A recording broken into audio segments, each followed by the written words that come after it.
Interesting topics, engaging conversations, inspiring messages, making a difference. It's life, health, family, marriage, divorce, and so much more.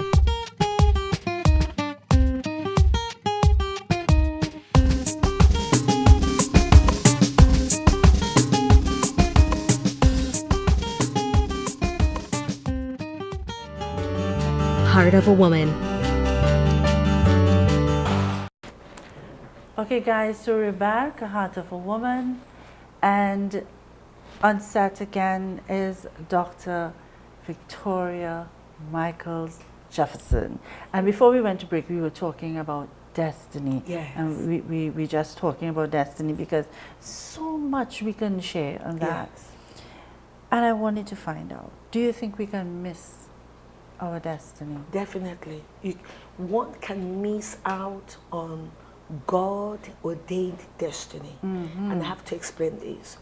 You can be successful as a businessman or woman and yet not be living in your God-ordained destiny. Yes. So you can be a brilliant person. Yes. You're able to manage your business, but that is not it. Yes, that's not it. That's not it. And you see that reflected in people when they're very unhappy. You're asking, this person is a millionaire. Yeah. Yes. This person is a millionaire. She looks fabulous, but she's not happy. But there's no fulfillment. Because for you to get that fulfillment that money cannot buy, oh my God, that fame cannot buy, that satisfaction, there is a satisfaction that comes from within that you can't explain it. It is very spiritual. Yes. And that's why I encourage people, in order for you to truly find your God-ordained destiny, you must have a relationship with your maker. I'll tell you why. A manufacturer knows all about his product than the consumer. Of course. Yes. When we buy TV, like I like smart TV because so much you can do. Yeah.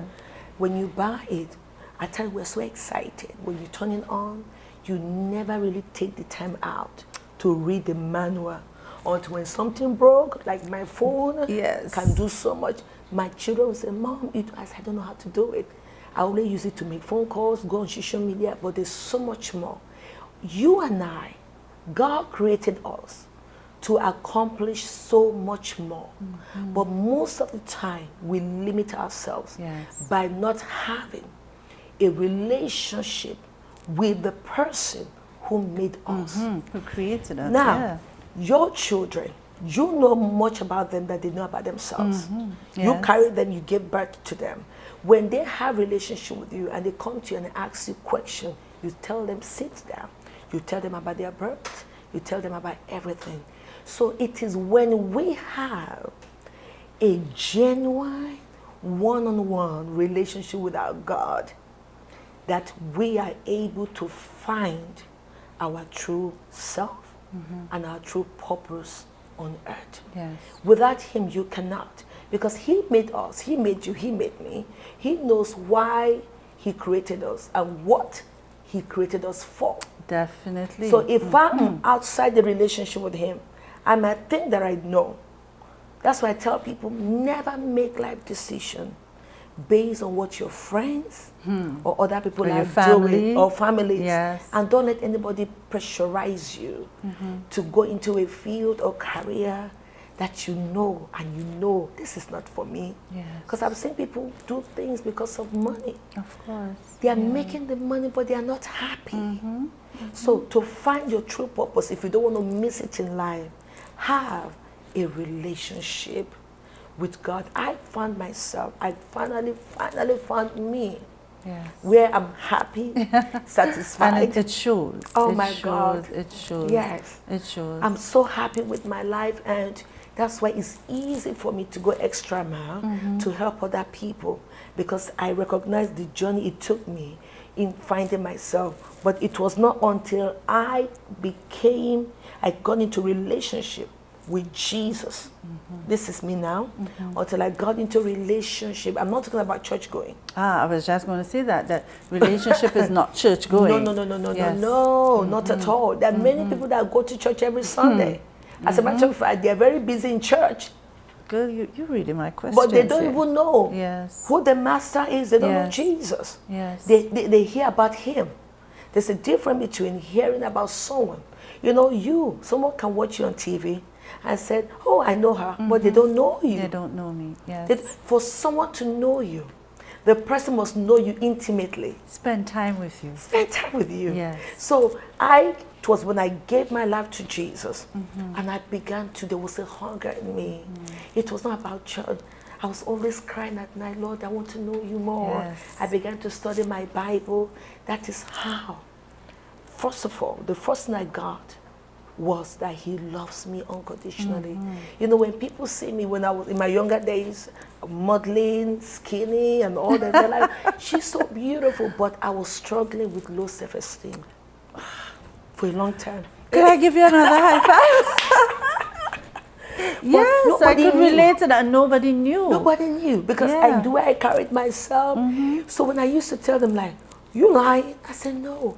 I could not really see my words or whether or beautiful. When people say you're beautiful, I'm like, am I?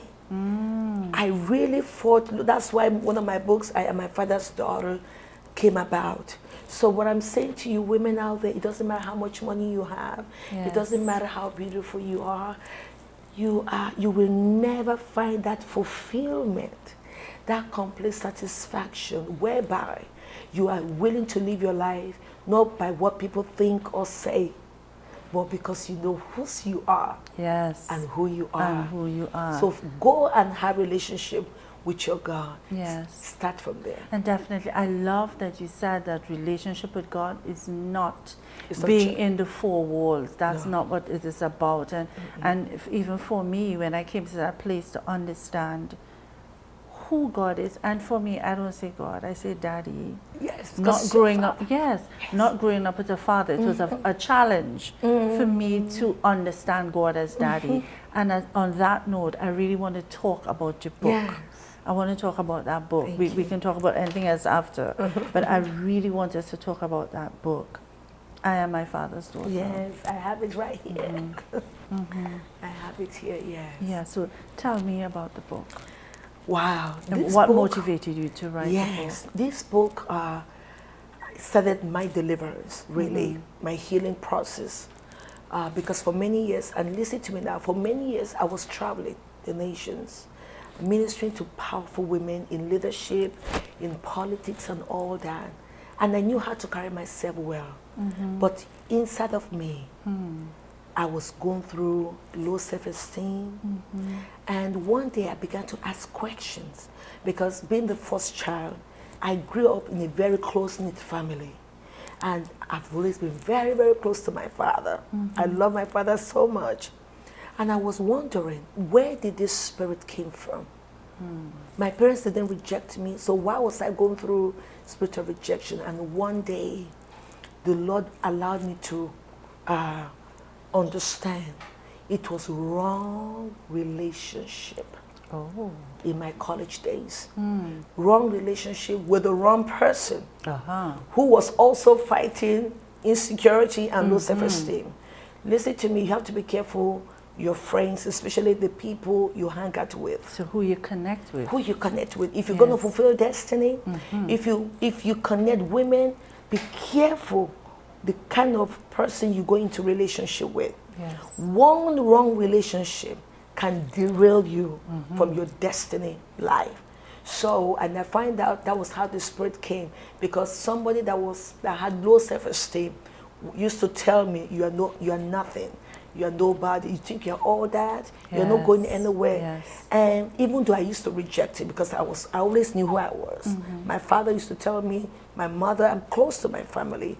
So, but God finally delivered me. And one day the Lord just said to me, I was in the house cleaning. I remember vividly. And I just heard in my spirit, you are your father's daughter. And I thought maybe I was talking about my earthly father that I love so much. He said, no. And then I now went on to understand God saying, when you read the scripture, the Bible, that's why it's so important for people to read their Bible. The word, yes. The word is God, and that word is what God is saying to us. It says, the word is what my plans are for you. Yes. Jeremiah 29:11 says, for I know my thoughts towards you. Yes. They are thoughts of good and not of evil, to bring you to an expected end.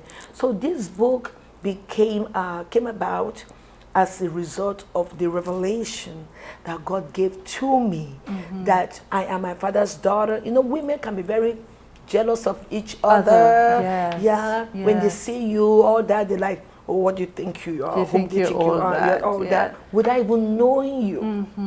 Without even try to know you. So, and nowadays, whether you say good or bad things about me, it does not move me at all. And it should not move you. It should not. Because you are My a father's daughter. Yes. Could you read just a portion? This, something that's really... Yeah. There is a confession here. It's a daily confession of who I am. And I tell people every day, say this to yourself. It says, I am my father's daughter. Yes. I am created for his glory and purpose. I am beautiful. I am the apple of his eyes. I bear the mark of Jesus Christ. Yes. I am fearfully and wonderfully made. I am loved unconditionally and accepted. I am favored of the Lord. I have the DNA of Jesus Christ in me. I am a joint heir with Christ. It's a daily confession. This afternoon, I was somewhere at a restaurant. And as we walked in with my wonderful host that brought me to Tobago, Reverend Zelia Digas. I love her. I just love her. And her supportive husband, Andrea. You cannot. You see, it's part of what we're talking about. Yes. For a woman like her, yes, you have to have such a husband who understands that though she's my wife, she's my gift from God, and also a gift to the world. Yes. So it takes a special man of God to have. So I honor Minister Digas. Of course. God bless definitely. him. Yeah. Definitely. So if I can quickly say that, so we're somewhere and the woman was holding this book at the restaurant. The owner of the restaurant, she's like, oh my God, guess what? I just took the book to read. It's blessing me already. You don't have to finish the whole book. Yes. So I'm encouraging every woman. You can go into Amazon.com or go my website, victoriamichaels.org, or just connect with me on Facebook, Dr. Victoria Michaels, and make sure you get a copy of this book. This book has gone to many countries. Yes. It will really bless you. And if you have young girls, get them this book. The earlier you instill in them that whose they are, letting them know that whose they are and who they are, it will avoid a lot of challenges in life. And I love that, because today you see a lot of women trying to change the way they look, bleach their skin, change the eyes, you know, they want more butt, they want more boobs, you know, because they don't know who they are and whose they are. Yeah. So we're going to another break, guys. We'll be right back. Heart of a Woman